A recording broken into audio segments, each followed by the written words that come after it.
Basi, say hi. Kulin. Hi. Si Kulin. Harap ka sa camera, Kulin, sa video. Hi. Si Ate Kulin, si Kuya Basi, and then si Mami, and si Baby Rafael. So, ayan. Bit-bit ko ang aking angkan. At tayo ngayon ay pupunta ng... Tagaytay. Bakit yung isa SM Tanza, yung isa Tagaytay?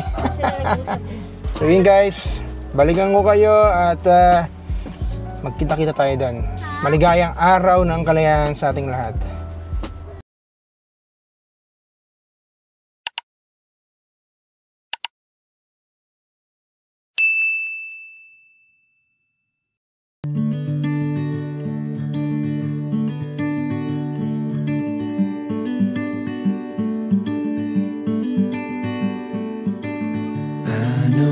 Place where we can go and be alone. So come away with me, nobody has to know where we gonna go.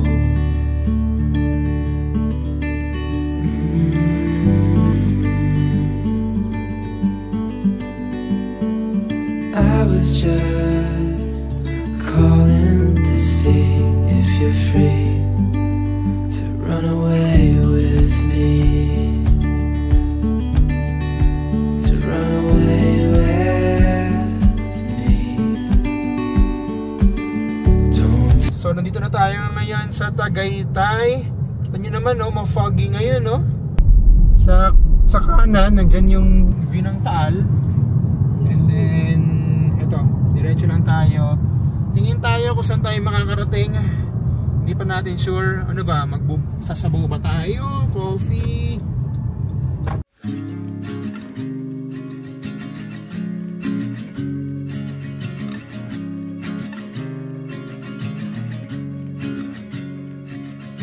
Country lanes and coastal plains, endless views that we're passing through, making our way to a distant place, just us two, somewhere new.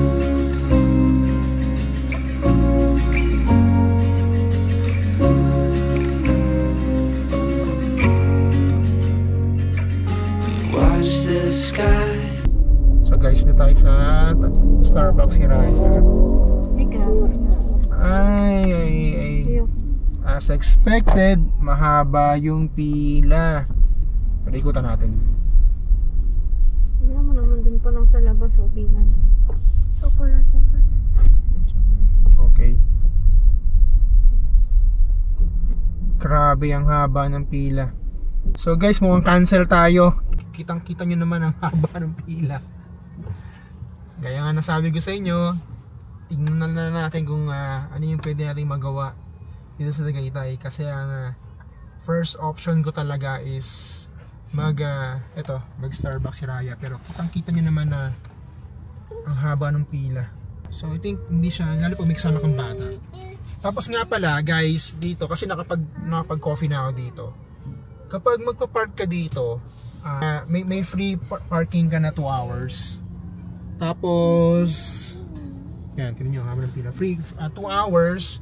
Tapos kapag lumagpas ka, yung bayad nun is 300 per hour. Talaga? Oo.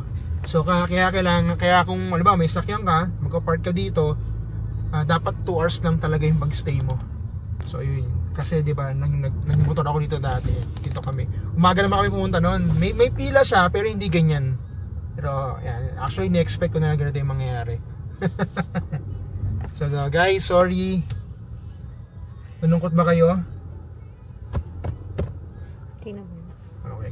Actually, Starbucks same lang din naman eh. Kung ano yung meron sa iba, meron din dito.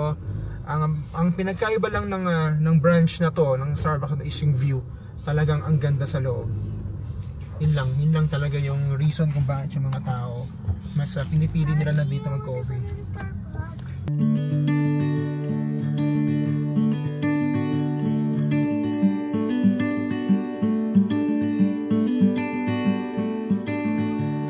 know a place where we can go and be alone.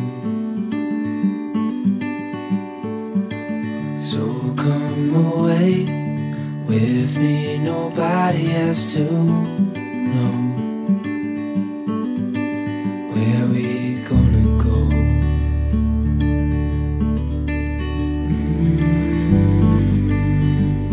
So yun guys, kakapark lang natin dito sa may Chocolatera. So dito na lang tayo merienda dinner, kasi nung nakita nyo naman kayo, 'di ba, sa Hiraya ang daming tao, haba ng pila, ang daming nakapark. So parang tingin ko hindi worth it na pumila ng ganong katagal. Bababa na tayo guys, so tingnan natin kung ano meron dito sa may Chocolatera. Sikat to para sa champurado nila. Perfect din to para sa weather ngayon. So yan, kita-kits tayo guys.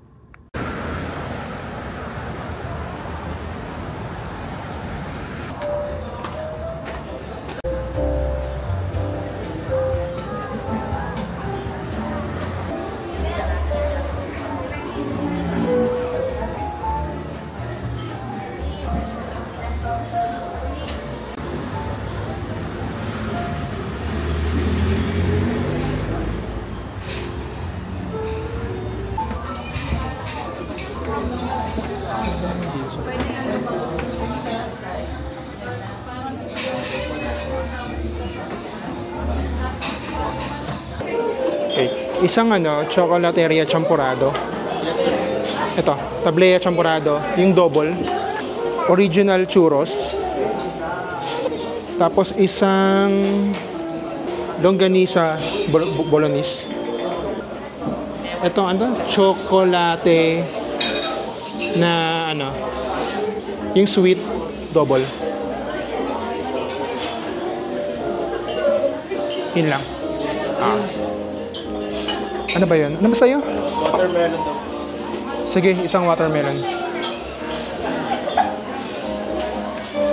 Daming tao ngayon dito. So umorder tayo ng champurado, chocolate, and then longganisa bolognese, then churros, and then yung watermelon shake. So merienda na tayo. Ang daming tao ngayon. Buti pangalawa kami sa pila kanina nung pumasok kami sa loob. At tingnan nyo ito yung loob ng restaurant.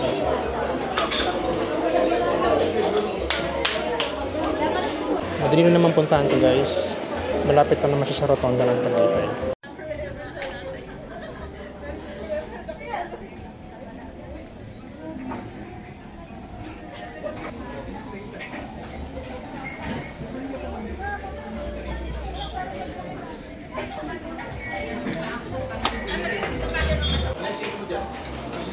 Okay, longganisa bolognese.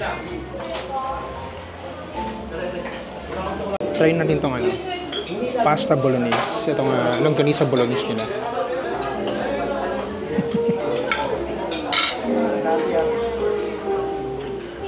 Sarap.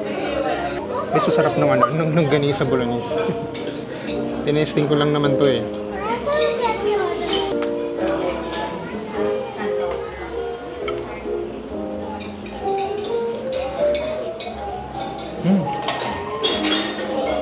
Sarap yung mama. Sarap niya. Guys, ito na yung champurado nila.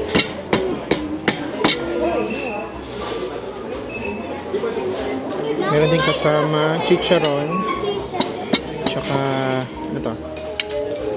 Parang dried fish. And then may gatas at extra chocolate. So, kuha tayo ng champurado.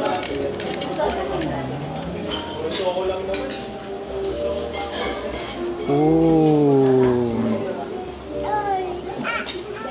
Sige mo na extra chocolate. Want to try?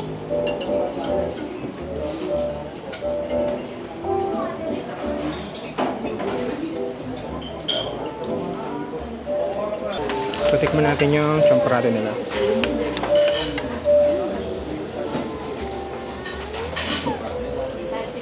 Ay, grabe. Sobrang sarap. Grabe yung chocolate niya.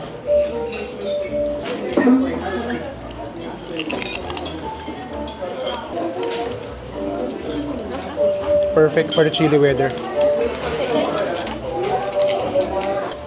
Sarap. Heaven.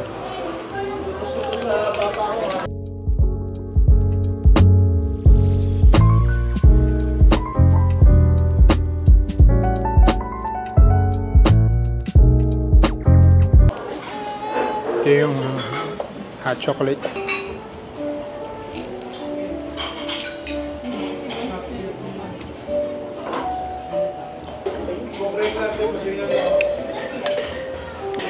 Grabe, ang sarap.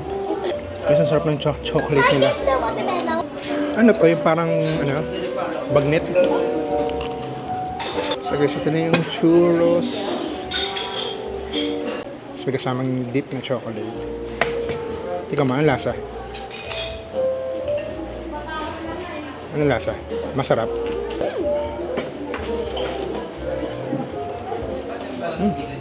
Ang crunchy ng churros nila, tapos ang sarap ng ang deep na chocolate.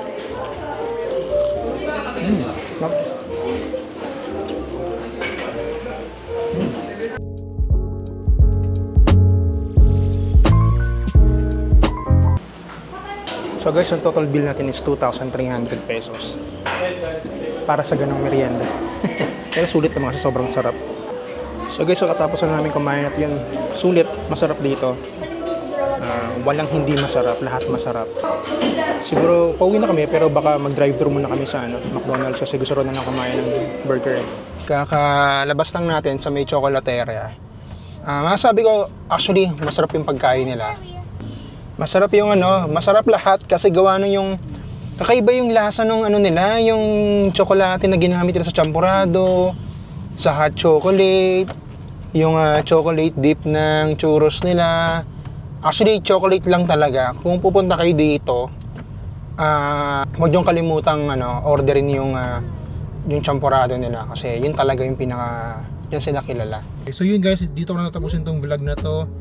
At pauwi na kami at naisipan ni Mami na bumili ng nung Rodillas yema cake kasi gusto niya yon. So para bago kami umuwi, meron man lang kaming magiging food trip mamaya. Sabi kakain pa kami pag-uwi eh. So talagang ang purpose na talaga ng vlog na to is magmerienda dito sa Tagaytay. So yun nga, kung umabot ka sa dulo ng vlog na to, maraming salamat at Happy Independence Day sa atin at lagi po tayo mag-iingat. Maraming salamat at sana suportahan nyo yung sana panoorin nyo rin iba kong mga vlog. So yun lang guys, good evening and ingat po sa lahat.